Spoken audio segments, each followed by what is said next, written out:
Hey everybody, my name is Evan Davis, and today's workshop was 2 hoops, 1 jazz hand. So all of today's work was focused on maintaining 2 hoops in 1 hand and working with different patterns therein. The one that we started talking about was going to be the basic scissor switch, also known as the infinity switch, the ocho switch. So the way that I like to go about these, and very importantly, is that the hoop that's closest to us, right now the teal hoop, is going to be the one that drops across our body. The front hoop is maintained in my fingers with a steady grip, releasing the back hoop, and re-gripping on the other side. We talked about how if you start this in a thumb-up orientation, after the switch, you'll be thumb down.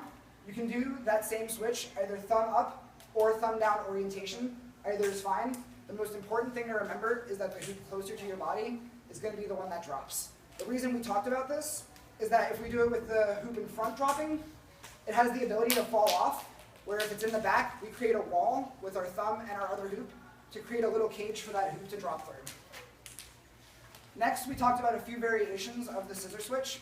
The first one that we went over is where we take the hoop closest to our body and we send it out with an isopop across. So if the hoops are in my right hand, I'm going to take the hoop closest to my body and pop it out across, returning it to the original starting position. So, 1 rotation, re-grip. We then talked about taking our left hand, coming in pinky to pinky, isolating across our body, and getting that same push switch across. You can do this in a continual motion. Next, we talked about getting multiple rotations with the isopop. So same thing, the hoop closest to my body will push across, and I can get as many rotations as I want before re-gripping back into the ocho grip. You can do that with both hands, of course.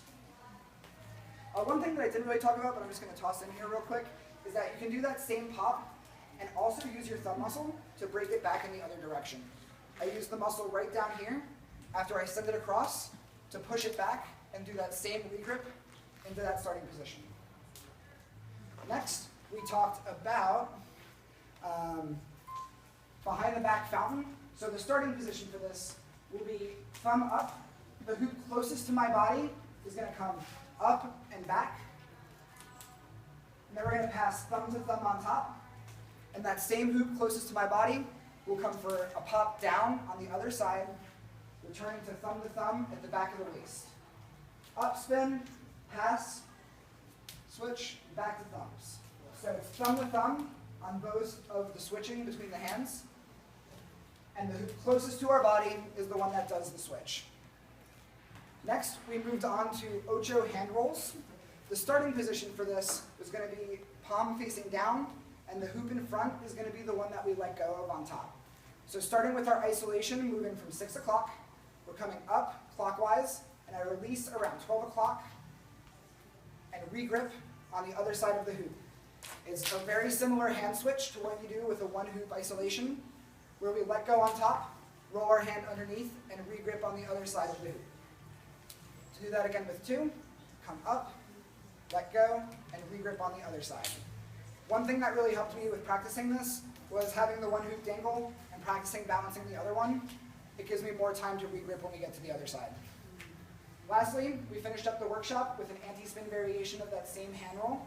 We start the thumb down orientation. The hoop is farther out, and it's going to do a linear slide across the body, coming into a center position right in front of us. And that's where we let go to do that same grip that we did for the other variation. So in a full motion.